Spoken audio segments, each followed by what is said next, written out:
사랑하는 한남교회 교회 여러분, 오늘은 사순절 첫째 주일입니다. 마가복음 1장 9절에서 15절의 말씀을 통해서 광야의 시간이라는 제목으로 말씀을 나누고자 합니다. 사순절을 상징하는 색은 보라색입니다. 보라색에는 두 가지 상징이 있는데 하나는 왕을 상징하고 다른 하나는 고난을 상징합니다. 왕으로서의 예수님, 고난당하신 예수님을 묵상하는 절기가 사순절입니다. 그래서 사순절을 광야로 들어가는 시간이라고도 합니다. 2024년 한남교회 비전은 주의 사랑으로 우리를 구하소서입니다. 표지 그림을 보시면 하늘색 바탕에 십자가가 중심에 있습니다. 하늘색은 온 우주를 상징합니다. 그 중심에 예수 그리스도의 십자가가 있고 십자가 끝에 초록색은 예수 그리스도의 십자가를 통해서 움트는 생명을 상징합니다. 중앙에 가시면류관은 예수님의 고난을 상징하고 가운데 붉은 피는 예수님의 피를 상징합니다. 그리고 가시면류관을 감싼 하얀 원은 완전함을 상징합니다. 그래서 이 그림은 예수 그리스도의 온전하신 십자가 사랑을 신앙의 중심으로 삼고 살아갈 때 하나님의 창조 세계에 생명의 빛을 피워내는 사람으로 살아갈 수 있다는 의미를 담아 그린 것입니다. 꿈보다 해몽이라는 말이 있는데 그림보다 해석일지 모르겠으나 그런 의미들을 담아 그려보려고 했습니다. 그런데 그림 중심에는 가시면류관과 피가 자리하고 있습니다. 그것은 우리의 죄를 대속하기 위해 희생양으로 돌아가신 예수님의 고난을 상징합니다. 우리의 구원은 예수님의 고난 없이는 있을 수 없었습니다.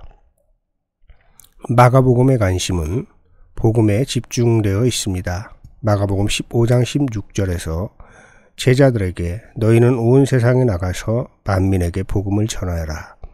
이것이 마지막 당부입니다. 마가복음에서 가장 중요한 핵심 구절은 16장 16절입니다. 믿고 세례를 받는 사람은 구원을 얻을 것이요 믿지 않는 사람은 정죄를 받을 것이다. 즉 복음의 핵심 내용은 믿고 세례를 받는 사람은 구원을 얻을 것이요라는 말씀입니다. 마가복음의 관심은 온통 복음의 핵심적인 내용, 빅 이벤트, 즉 복음에 있었기 때문에 곧바로 본론으로 들어간 것입니다. 오늘 우리가 읽은 성서일가의 말씀은 복음서의 말씀 중에서 예수님께서 세례를 받으시다 라는 제목이 붙은 본문입니다. 그리고 짤막하지만 시험을 받으시다, 하나님 나라를 선포하시다 라는 굵직한 제목들이 붙은 본문입니다. 굉장히 중요한 내용들인데 마가복음은 마태나 누가처럼 예수님의 족보 이야기나 탄생 이야기, 광야 시험의 구체적인 이야기 등이 없습니다. 그냥 바로 하나님의 아들 예수 그리스도의 복음이 시작되었다고 선언하고 바로 복음을 전하기 위해서 예수님께서 어떤 고난을 받으셨는지에 대한 관심이 있을 뿐입니다. 9절에 그 무렵에라는 말씀으로 시작됩니다. 여기서 그 무렵은 세례 요한이 요단강에서 회개의 세례를 베풀 때입니다. 세례 요한은 회개를 촉구하면서 물세례를 베풀었습니다. 그때 예수님께서 그에게 오셔서 요한에게 세례를 받으셨습니다. 그러자 하늘로부터 소리가 들려왔습니다. 너는 내 사랑하는 아들이다. 내가 너를 좋아한다. 세례를 받으신 후 성령은 예수님을 광야로 내멉니다. 그리고 예수님은 40일 동안 광야에서 사탄에게 시험을 당하십니다. 그런 후 14절에 요한이 잡힌 뒤에 하나님의 복음을 선포하십니다. 선포의 내용은 세례 요한이 전했던 것과 같습니다. 때가 찼다. 하나님 나라가 가까이 왔다. 회개하여라. 복음을 믿어라. 세례를 받으시자마자 성령은 예수님을 광야로 내몰았습니다. 그리고 세례 요한이 회개를 촉구하며 헤롯을 비판하다 투옥되었는데 세례 요한이 선포했던 말씀을 토시 하나 틀리지 않고 그대로 전하면서 복음을 선포하십니다. 세례 요한은 헤롯 안티파스가 불법으로 동생의 아내 헤로디아와 결혼하는 죄를 고발했습니다. 그러자 헤롯과 권력의 시녀가 되는 것을 당연하게 생각했던 헤로디아의 눈에 나게 되는 것입니다. 눈에 가시 같았던 세례 요한을 그들은 가만히 두지 않았습니다. 세례 요한을 옥에 가두고 안도의 한숨을 쉬는데 예수가 등장하여 세례자 요한이 했던 말과 같은 말을 하는 것, 이것이 의미하는 바는 무엇일까요? 복음을 전하는 길이 평탄하지 않을 것이라는 암시인 것입니다. 당연히 헤롯과 헤로디아는 예수님의 복음 선포에 촉각을 세웠을 것입니다. 예수님은 결국 그 당시 지배 권력에 의해 배척당하고 십자가형을 당하십니다. 공생애가 시작된 이후 고난이라는 그림자는 예수님을 떠난 적이 없습니다. 하지만 그 어떤 고난도 예수님의 길을 막을 수 없었고, 심지어는 십자가 고통도 예수님을 무덤에 가둬둘 수 없었습니다. 인간일 수 있었던, 인간이 동물이 아니라 인간일 수 있게 한 요인들을 표현한 용어들이 많이 있습니다.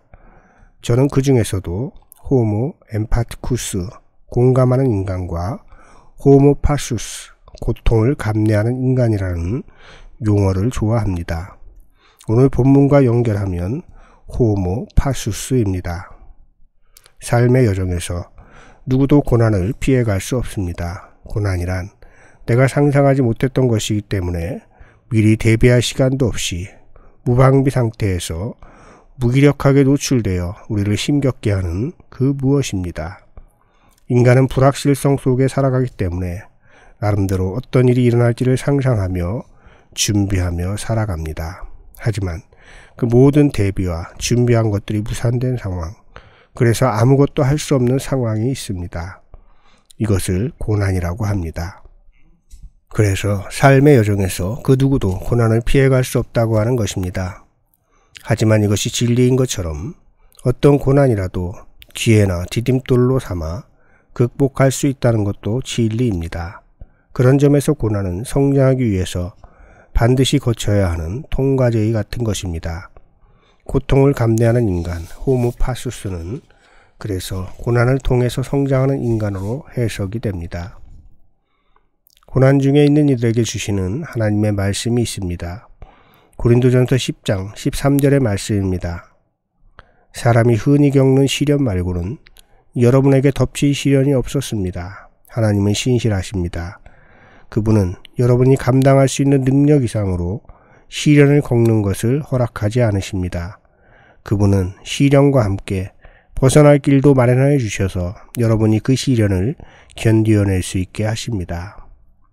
여러분, 삶의 여정에서 힘든 일을 만날 때면 이 말씀을 기억하십시오. 이 말씀을 믿고 힘을 내십시오. 고난의 때를 잘 견디어낸 사람들은 그 고난의 시간을 통해서 내 삶의 군더더기가 없어졌으며 새로운 삶으로 나아갈 수 있는 길로 안내되었다는 것을 압니다. 그러나 고난 중에 있는 이들에게는 너무 쉽게 이 말을 하지는 마십시오. 가장 힘들 때 할 수 있는 말은 그리 많지 않습니다. 그냥 곁에서 침묵으로 아픈 이의 이야기를 들어주는 것이 가장 큰 위로입니다.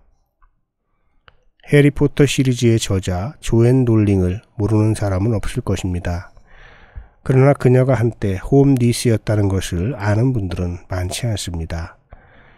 유복한 가정에서 별 어려움 없이 자란 그녀는 결혼을 했다 이혼하고 고향으로 돌아온 이후 딸과 런던의 홈리스로 정부의 도움을 받으며 살아가게 되었습니다. 그러던 어느 날 그녀는 자신이 홈리스로 살아가지만 여전히 자기가 사랑하는 딸, 자신의 상상력, 오래된 타자기가 자기에게 있음을 감사하며 글을 쓰기 시작합니다. 그것이 해리포터 작가가 되는 길을 열어주었습니다. 물론 모두가 이렇게 극적인 반전을 이루는 삶을 살아가는 것은 아닙니다.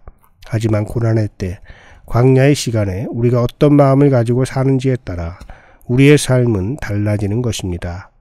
조앤 롤랑만큼은 아니라도 실패하지 않는 삶을 살아가게 됩니다. 예수님도 공생애를 시작하실 때에도 복음을 전하실 때에도 광야의 시간을 보내셨습니다. 그리고 무엇보다도 우리에게도 그 복음의 소식과 은혜를 주시고자 십자가 고난을 당하셨습니다. 그러나 그것이 끝나지 않았다고 하는 것을 우리는 잘 압니다. 고난 자체가 의미 있는 것은 아니지만 어떤 상황 속에서도 광야의 시간을 잘 이겨내신 예수님을 붙잡고 살아가면 그 시간을 통해서 우리는 더 성숙한 삶을 살아가게 될 것입니다. 광야의 시간, 그 시간 주님께서는 여러분과 함께 하시며 여러분을 도우실 것입니다. 지쳐 쓰러지면 주님께서 여러분을 업고 그 길을 걸어가실 것입니다. 믿고 힘내시길 바랍니다. 말씀을 기억하면서 거듭기도 드리겠습니다. 주님, 우리의 삶에 광야의 시간이 닥쳐올 때가 있습니다. 내가 아무것도 할 수 없을 때가 있습니다. 주님, 그때 우리가 주님을 붙잡게 하시고 주님께서 우리의 삶으로 들어오셔서 우리의 삶을 도와주실 것이라는 확신을 갖게 하옵소서. 우리의 필요를 채워주신 하나님, 사순절기를 보내며 주님의 고난을 묵상하게 하시고 주님의 고난이 우리의 구원과 맞닿아 있음에 감사하게 하옵소서. 예수님의 이름으로 기도드립니다. 아멘.